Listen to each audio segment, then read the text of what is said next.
Now, looking at Game 4 in Cleveland, kind of the exact same story. LeBron offensively, his jump shot still was not there. Boston was daring to shoot whenever they could. And LeBron in this game, 35% shooting, only 21 points. For superstar standards, that's really not great.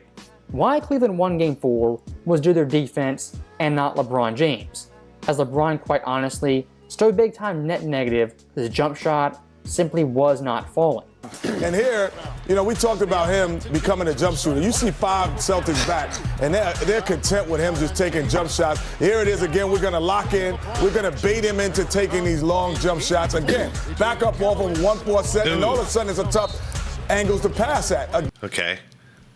All right. We got. I'm going to keep my eye on Wally here. Again, off the stay in the perimeter. Off that, make him into a jump shooter. It's not complicated. It's not complicated. Because we're on standby here. We're waiting for you to come in, so I have to commit.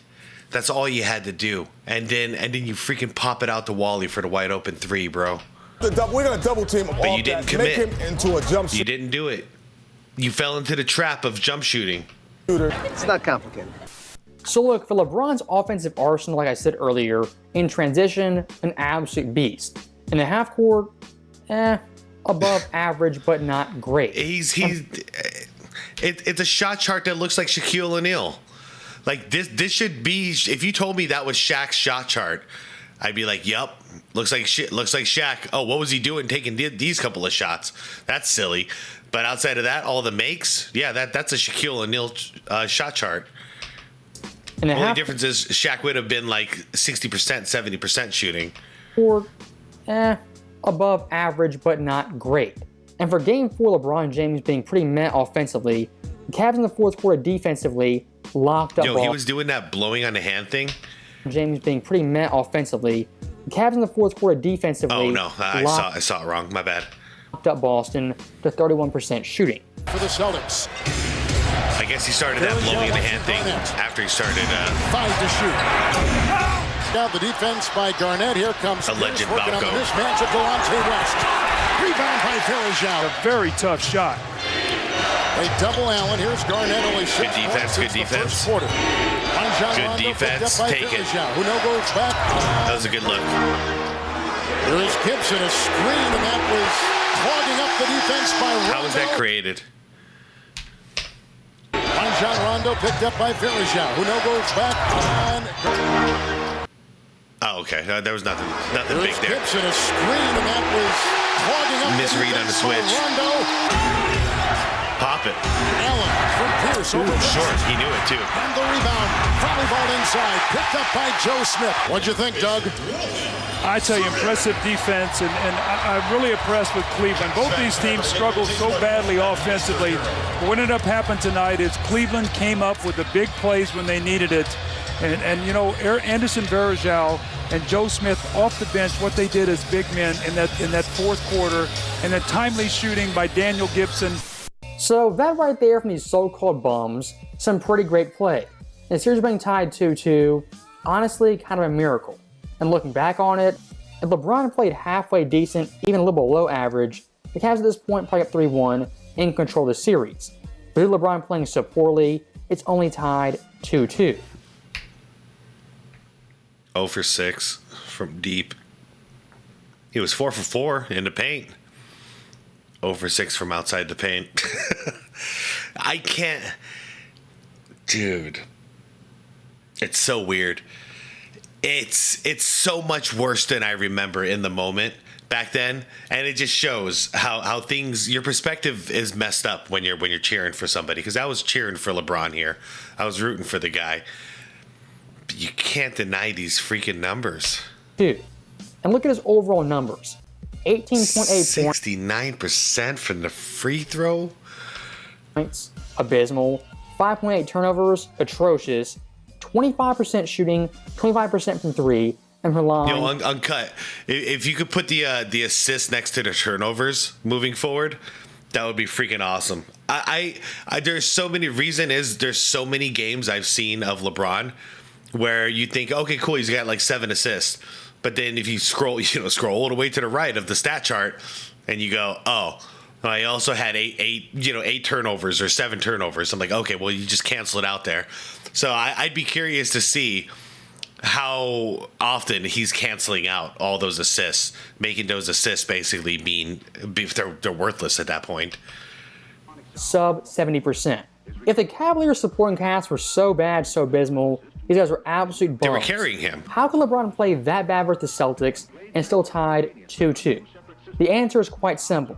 The Cavaliers weren't bums, and defensively, they were actually pretty elite. Now, once again, looking at LeBron's offense, again, games 1 through 4, abysmal. See, why don't you hit the open man? The worst play you can make is to be a jump shooter. Hit the open guy. You fancy yourself as a pass-first guy, right? Why does it happen every time? Compared to Michael Jordan, LeBron's overall efficiency was completely in the dumpster. LeBron 06-08, a 46-game sample size, games under 40% shooting, had amassed 21. Michael Jordan pre-championship, a larger sample size, only had 8 such games. On 35% shooting, Jordan only had 4, LeBron 11. Wow. Games under 30%, Jordan had 0, LeBron had 5. Games under 25% shooting, Jordan had 0, LeBron James had 3. The point of that graphic is quite simple. It's showing LeBron James versus Jordan pre-championships. Yes, they both lost, but the way they lost was completely different. And for guys like Colin Coward, Shannon Sharp, even a Nick Wright, who are uber critical of pre-title Jordan, why for LeBron James the same scrutiny not applied? As looking at LeBron James, not only lost more, but played worse at a much higher rate. Yeah, let's put it clear, just very plain here. You can search all you want. I watched his whole career. I know the story. Search for a point where Jordan's team carried him in the playoffs. Search for that series. You won't find it. It never happened. Not in their wins, not in their losses. It never happened. Search for when Jordan was not top 2 performers in a playoff game. You're not going to find that either. You won't find these games where he's number 5 or number 6 on the list. And then you also see that his stats ended up hurting the team. Is that a fact? That's a fact. Just the facts, now, man. looking back at the Boston series in Game 5, a critical Game 5, either go up 3-2 or down 3-2, LeBron in the first half finally showed up. A game-high 23 points, the Cavaliers up by 3. There you go, 57%. Half. Now, 7 for 7 from the free throw line. There you go. Quarter, things really went south. LeBron in the third quarter only managed 2 points, and the Cavaliers had 17 in total, whereas Boston had 29, and in the fourth quarter, up by nearly 10 points. And I guess give LeBron James credit this game, 35 points, 48% shooting, only had 4 turnovers. For LeBron in this series, his first really great game and LeBron-esque performance. But the problem with LeBron right here, he is highly inconsistent. I was looking at Game 6 in Cleveland in the first half. Okay. 13 points for LeBron James, the same broken jump shot. As in the first half of this game, 13 points, 5 turnovers, 2 of 9 shooting, and from the line, 9 for 11. Now, LeBron being abysmal in the first half with 5 turnovers, the Cavs at the break actually up by 9. Did he just do a skyhook? What? Abysmal in the first half with 5 turnovers, the Cavs at the break. He's doing a skyhook. Actually up by 9 and points. He hit the right side of the rim. And they closed the first half, a 17-2 run with LeBron James, doing very, very little. And here's the big story of the first half. Not LeBron's terrible offense, but the Cavs' great defense.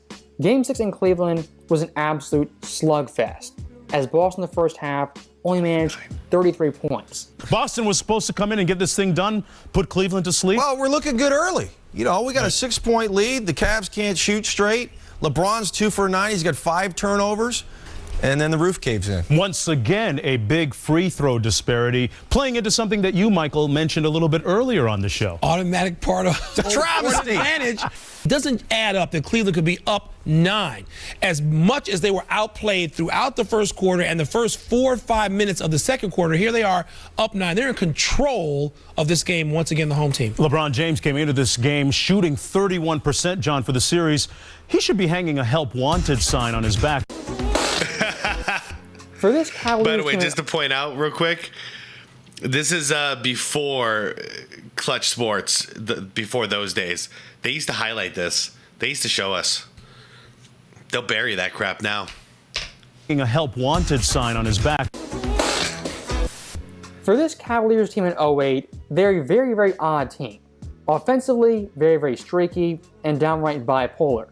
But defensively, they nearly always bring it. And the Cavs at this point, that is their biggest strength. Everyone overlooks. This Cavaliers team in the postseason, Wow. they ranked first in defensive rating, first in opponents' points per game, and top 2 in opponents' field goal percentage and opponents' Okay, three-point so percentage. this is the season that I was thinking of, where they were the best defensive team in the league. Again, this Cavs team By the way, strength. if you don't have any help, there ain't no way in hell you're going to have the best defensive team. You literally need a solid team of defensive players in order to achieve that goal. That should end the argument right there. LeBron didn't have help. He had the best defensive team. Obviously, he had a good team. Thanks were defense and rebounding. In the 2000s era, extremely valuable. And once again, looking at Boston in Game 6, they didn't surpass 50 points till 2 minutes in the fourth quarter of this game. Again, the Cavs defense, that was their strength and why they won games this series. And looking at Boston the entire playoff run, their lowest scoring game the entire run came in Game 6 versus Cleveland, where they didn't crack 70. And looking at their worst 8 games scoring-wise, 5 of the 8 came versus the Cavaliers. Now taking it one step further, looking at Boston's worst shooting games the entire playoff run. Out of their worst 8 games, half of them came versus the Cavaliers. And last but not least, Boston's worst offensive games based off offensive rating, out of their worst 8 games, 5 of them came versus Cleveland. Coincidence? I think not! In this very bizarre 2000s era basketball, an era I loved, defense really, really mattered. And having great backline defenders, great rebounders, that for any team was a must-have in this era. And the Cavaliers, they had that in spades. Looking at Ben Wallace, Big Z, and especially Verja. Now, looking at Game 7 in Boston for this series, it is the only game ever talked about and mentioned when it comes to Cavs vs Celtics in 2008. As looking at LeBron in this game, for the first time all series, definitely carried Cleveland with 45 points. LeBron in this game for the most part was fantastic, but how he got here was a pretty rocky road. As LeBron's game 1 through 6, under 35% shooting and 5.8 turnovers. If you want to say LeBron carried in Game 7, go ahead and say it, I'll actually agree with you. If you want to say he carried the entire series, the entire postseason, that is a blatant lie and factually false. Now, in regards to Game 7 LeBron playing great, his overall stats were off the charts. But here's where things get kind of murky. LeBron's numbers on point in the first half had 23 points. But in the fourth quarter, things got pretty tight. LeBron James kind of choked down the stretch, a fact nobody ever mentions. Pierce is back on James with Posey on the bench now. Shot clock down to 7. James to Pavlovich, into Wallace, back to James, a 3. Won't go, pitch finals. Pierce, House. Brown the jump shot. Good Puts shot. it in. About Rondo back in the ball game along with Posey. 10 left. Defensive purposes, you need a stop. James. Good trap. They Wide get out open. of his hands. Delonte West. No good. That was a good Rebound, look. fought for. Scrambled for. Posey's trying to get a head start. Man, Ilgauskas I like on the Posey second too. tip. Pierce comes up with it and calls timeout. Yeah, but that's a mistake on James's part. That's a block out. He's got to know you've got the advantage on the jump. You know where they're going to try to tip it. Let me see, Jeff. I trust you, Coach. Let me see what you see. Where are we? Okay, Lebowko's right here. So okay. So here, let's see if it lines up because I didn't really pay too much attention to this jump ball. What I'm assuming is we have the height advantage right here. So ball's gonna tip back over here. LeBron's got the perfect position for this. So all he has to do is put a body here and kind of hop out. How does this go down? Posey trying to get a head start. Ilgauskas on the second tip. Pierce comes out with it. What? Start. Oh, that's okay. Well, that's all that happened. Yeah, no. Jeff is right. All he needed to do is put a body on it looks like Paul Pierce right there. Ilgauskas on the second tip. Then Pierce, yeah, he didn't put a body on Paul Pierce and he stole it. Good catch by Jeff Van Gundy, dude. Good catch. That's why he's the coach. Timeout. Yeah, but that's a mistake on James's part. That's a block out. He's got to know you've got the advantage on the jump. You know where they're going to try to tip it. You've got to hit Paul Pierce just like a defensive rebound. This has to be a block out. Pavlovich trying to do his job. Pierce, good strength. That's just a flat-out mistake by a guy having a tremendous game. It's true. I've never seen LeBron really box out, just like you don't really see him post up. Something about it, like back to a person, he doesn't do it. I'm not sure why. He came into the league in 2003. Boxing out was still very much so a thing. Pierce making his move, finding Garnett. Garnett's jumper won't go. Rebound, LeBron James. Minute to go. No rush. No rush. Don't force it. On the drive, gets inside. Why'd you force it? Shot misses and Garnett the rebound. Why'd you force it? Foul. Pierce ahead to Allen. They have to foul. And they're finally due. So that right there, LeBron James in Game 7, do or die, under 2 minutes left, a complete and utter. Man. There, LeBron James in Game 7, do or die, under 2 minutes left. 2, okay, at least he didn't travel. A complete and utter cluster. As LeBron in the final 2 minutes only managed 1 point, 0-3 shooting, and 1 for 2 on free throws. This right here is a classic case of a great game with a pretty suspect finish. Would I call it a bad game overall? No, I wouldn't. But how LeBron finished and closed and flat out choked, it matters as Game 7 in the context of this series. As once again, Games 1 through 6, LeBron was abysmal.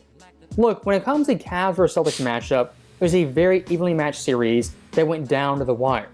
And looking back at Games 1 and Game 2, if LeBron played slightly better, the Cavaliers could have stolen one of those games and stole the series. Yeah, it's fair enough. To give you guys some context and comparison, it didn't have to go 7 games. You're right.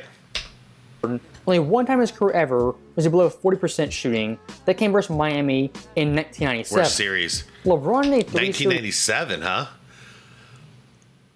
Interesting. Stretch versus Spurs and Celtics shot worse than that, not once, but twice. Again, it's not always if you lose, it's how you but lose. How you lose and how you go out for swinging. Sure. When LeBron lost, he lost in embarrassing fashion, not only on the scoreboard, but also on the stat sheet. And they had the game, like you pointed out, they had the game under control. But a couple of big mistakes down the stretch from LeBron was enough. And to be fair, there was 1 or 2, good looks that they had offensively that they didn't convert. That was not LeBron. But yeah, you're the leader. You got to take all the credit. You got to take some of this blame, at least some of it. And look at someone like Jordan versus Bad Boy Pistons. Series losses they're held purely against Jordan and not his. What a floater! God. Oh man, y'all like Tony Parker? Watch Bad this Boy floater. Pistons, series losses they're held purely against Jordan and not his teammates. 88 versus the Pistons, 27 points per game, 3.6 turnovers, 49% shooting. Compared to LeBron versus Boston, far superior stats. 89 versus the Pistons, the exact same thing. Higher scoring average, low turnovers, better shooting from the field by far. 1990, it's not even close. Yeah, especially always the turnovers. Always the turnovers. I don't recall a Jordan game with 5 turnovers. I'm sure it happened. I never see it. It's always around 1 to 3. It's always somewhere in that range. LeBron, I see all. Yeah, we're looking at wild numbers just right here in this series. Right here is pretty simple. Yes, MJ versus the Pistons was losing, he was falling short. But looking at his own individual play, compared to LeBron when he lost, he was far superior in all respects. And if you want to go game by game, looking at Jordan's duds versus LeBron's duds, again, LeBron far worse more often. As looking at Jordan versus the Pistons, only 4 times ever in a game was he below 40% shooting, twice in '89 and twice in 1990. LeBron James 07 to 08, a 17-game sample size, shot under 40% an astounding 9 times. And out of the bunch, 3 times was below 25%, something Jordan never did versus the Bad Boy Pistons, an all-time great defense. Exactly. I mean, I could cut it right here. This happens. No big deal. It's going to happen once in a while. It's a bad game. Everything up here, like really, everything from here and up, it's inexcusable. You can't be shooting 1 for 3, man. Especially when the majority of your shots are within like 4 feet of the basket. You cannot be shooting 1 for 3, 33%. You can't be doing that. Especially not 11% or 25% 1 for 4. That's inexcusable. You get your ass set on the bench for that kind of shooting. Something Jordan never did versus the Bad Boy Pistons, an all-time great defensive. And just to be fair, you guys, that's unexcusable too. And Jordan would say the exact same thing. Something Jordan never did versus the Bad Boy Pistons, an all-time great defensive team. And here's one last stat I will give you guys. Out of LeBron's 9 games below 40% shooting, the Cavaliers plus minus in those games was +6. Once again, showing the Cavs barometer, wasn't LeBron's offense his shooting, what it was their defense. So that right there is the end of the video, and I'll say one last thing. If you want to say LeBron's supporting cast offensively, they're inconsistent, hit or miss, that's actually pretty true. But in the same respect, LeBron James was equally as inconsistent, if not more so. And for superstar standards, Michael Jordan standards, he was simply abysmal this series, games 1 through 7. For every NBA fan, all I ask is to be consistent. If you're going to knock Jordan's first 7 years in the NBA for losing, but still playing well, go ahead and do that. But looking at LeBron James, a lot of fans, they don't do that and go easy on him in these series where he simply did not show up and perform up to expectations. And 08 versus Boston, another big-time stain on his legacy, that in comparison to Jordan, is a massive deal that has to be talked about. As always, thank you guys for watching. Hope you enjoyed it. I'll see you next time. All right, that's one of the great video. Again, Uncut. I can't wait for the next one, dude. I can't wait for 2009. Listen, the consistency is a responsibility of leadership. And in this team, it was a clear leader in LeBron James. With Michael Jordan's teams, it was a clear leader in Michael Jordan. The difference is Jordan was way more consistent. Therefore, the team falls in line and the team becomes more consistent. In this case with LeBron was one game he looks like the best in the world. The next game, it's you probably got to be thinking as a coach, like I think he's been paid off or something. Like I need to sit his ass on the bench. He's hurting the team. That wasn't happening with MJ. So I could totally understand if I was playing on a team with a clear leader like LeBron and he's completely throwing the game. At that point, I don't know what the hell my job is. You know, like what am I supposed to do to help this situation? But if we got a guy like MJ and I'm playing for a guy like MJ on his team, I know what he's going to do. He's going to deliver what he delivers every single night. That means every night my role stays the same. I need to support him in the exact same way. But with LeBron, you don't know what you're going to get that day. So, I don't know, man. I just don't know. But listen, the thing that drives me crazy about the whole, like, I don't know, it's such a stupid thing. But LeBron fans trying to diss on Jordan for losing for the first 6-7 years of his career. That's not it's so dumb to me. He stayed on the same team. They built and then eventually won 6 championships and have one of the greatest dynasties of all time. So we're going to make fun of the years where they were building? I don't understand that, because here's the deal. I I might feel the way I feel about LeBron these days, but listen, if it was 2025 right now, and LeBron James had stayed in Cleveland his entire career, they lost the first 10 years even, but they were getting stronger each year. Then eventually the guy won 6 championships with the Cleveland Cavaliers. I'd be laughing at anybody who'd be watching this footage. You know what I mean? I would not be reacting to this footage right now. Going like, oh, yeah, he sucked. No, obviously, he was figuring his shit out, and then he figured his shit out, and then he, that team won 6 championships. But that's not the story we get with LeBron. So we can go back and point this stuff out. Because really, what are we doing here? We're pointing out why LeBron ran for the hills. Why did he run? Why did he flop his silly ass all the way to South Beach to stack the deck? These are the steps that led to him making that decision and running away from Cleveland to get some easy championships. That's why.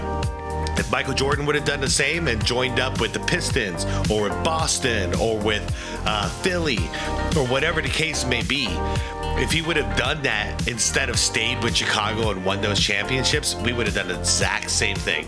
Okay, let's point out the Boston series. Let's point out the Detroit series, where they beat him up and whatever, and go, oh yeah, so instead of climbing up this mountain, he just cheated. He went around the freaking mountain.